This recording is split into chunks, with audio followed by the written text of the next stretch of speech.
धूप या दीप, ये दोनों ही चीज़ें हमारी डेली प्रैक्टिस का हिस्सा हैं, लेकिन हमारे शरीर पर क्या इफेक्ट डालती हैं, आज हम एनालाइज करेंगे cut to cut, point to point. तो स्वागत है आपका भांति की बातें में।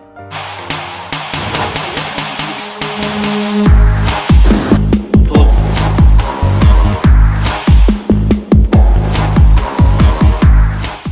हाय, वर्क इज़ वर्शिप, और ऑब्वियसली वर्क जहाँ होगा वो पूजा घर से कम जगह नहीं है। तो आज मैंने अपने पूजा घर में, अपने कार्यस्थल पर दो चीज़ें जलाई हैं। एक तरफ धूप है, एक तरफ दीपक है घी का। आज हम एक स्टडी करेंगे, एक रिलेटिव एनालिसिस करेंगे इन दोनों ही चीज़ों के बारे में कि ये क्या करती हैं, हमारे शरीर को कैसे इफ़ेक्ट डालती हैं। तो बने रहिएगा, आज का व्लॉग थोड़ा सा इंटरेस्टिंग होने वाला है, थोड़ा सा कुछ जानकारी वाला होने वाला है। जब भी कोई चीज़ जलती है तो कंबशन होता है। तो अगर हम बात करें धूप की तो ये कंबशन इनकम्प्लीट होता है। बात करें दीपक की तो एक कंप्लीट कंबशन होता है, स्पेशली विद दैट रुई की बत्ती। अगर शुद्ध घी है, रुई की बत्ती का इस्तेमाल किया गया है तो 100% combustion is possible in case of दिया। एक फैक्टर जो कंबशन को इफेक्ट करता है वो होता है की एमिशन, मतलब क्या चीज़ उत्सर्जित हो रही है, क्या चीज़ निकल रही है जलने के दौरान में।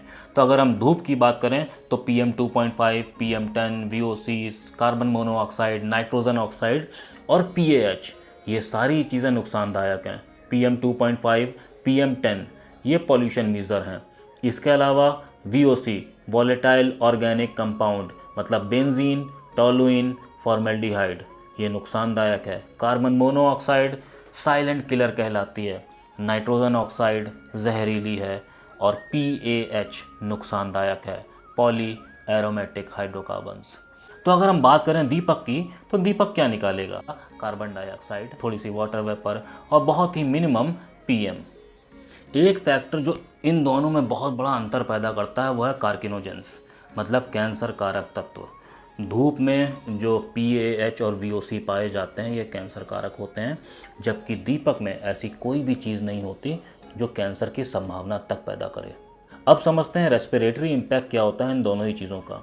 धूप का श्वसन तंत्र के ऊपर हाई इम्पैक्ट है, दीपक का बहुत लो इम्पैक्ट है। तो हाई इम्पैक्ट में अगर बात करी जाए, अस्थमा पॉसिबल है, कफ पॉसिबल है, एलर्जी पॉसिबल है और लॉन्ग टर्म एक्सपोजर लंग्स को डैमेज भी कर सकता है। जबकि अगर बात करी जाए घी के दीपक की तो बहुत ही लो इम्पैक्ट होता है, जिससे कोई भी नुकसान होने की संभावना नहीं है। जब भी ये दोनों चीज़ें जलती हैं तो एक शानदार खुशबू आती है। तो ऑब्वियसली ये खुशबू आर्टिफिशियल है धूप में और नेचुरल है घी के दीपक में। तो इस आर्टिफिशियल सेंट की अगर हम बात करी जाए तो सिंथेटिक फ्रेगरेंसेस मिलाए जाते हैं, बाइंडर्स की खुशबू होती है, कभी कभी ग्लूस की और पेट्रोकेमिकल्स की भी। लेकिन अगर हम बात करें घी के दीपक की तो एक नेचुरल एरोमा है जो हमको खुश करता है, फ़ायदा पहुंचाता है। और ऑब्वियसली जब कोई चीज़ जलेगी तो एयर क्वालिटी को इम्पैक्ट करेगी। अगर वेंटिलेशन अच्छा नहीं है तो धूप can worsen the air quality. वहीं अगर बात करी जाए दीपक की तो दीपक से एयर क्वालिटी पर कोई भी इफ़ेक्ट नहीं पड़ता। अब बात कर लेते हैं सेफ्टी हज़ार्ड की। जब हम बात करते हैं धूप बत्ती की, धूप बत्ती से जो धुआं निकलता है उससे कई सारे रिस्क पॉसिबल हैं। लॉन्ग टर्म DNA और कार्डियोवास्कुलर इफ़ेक्ट पॉसिबल हैं। कई बार एलर्जी भी ट्रिगर हो सकती हैं धूप के कांटेक्ट में रहने से। लेकिन अगर बात करें दीपक की तो हज़ार्ड ज़्यादा ये है कि अगर सेफ्टी मीज़र हमने फॉलो नहीं किए तो आग लग सकती है, जिसका हमको ध्यान रखना होता है। इन सारे तथ्यों को पढ़कर और जानकर वैज्ञानिक निष्कर्ष क्या निकलता है? साइंटिफिक वैलिडेशन कहता है कि धूप हज़ार्डियस है in terms of health, in terms of safety, और ये सारी चीज़ें वेल डॉक्यूमेंटेड हैं। वहीं दीपक के बारे में कहा जाता है कि ये एंटी माइक्रोबियल बेनिफिट्स लेके आता है। हालांकि इसके बारे में स्टडी होना अभी बाकी है, लेकिन फिर भी ये देखा गया है कि जहाँ पर दीपक रेगुलरली जलता है वहाँ पे माइक्रोब्स की संख्या कम पाई जाती है।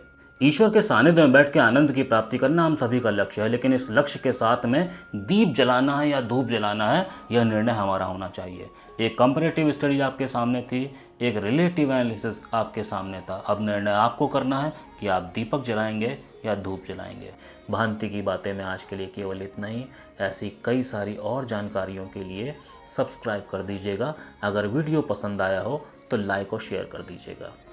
अभी के लिए बस इतना ही। अगली किसी वीडियो में फिर से मुलाकात होगी। तब तक के लिए बाय बाय।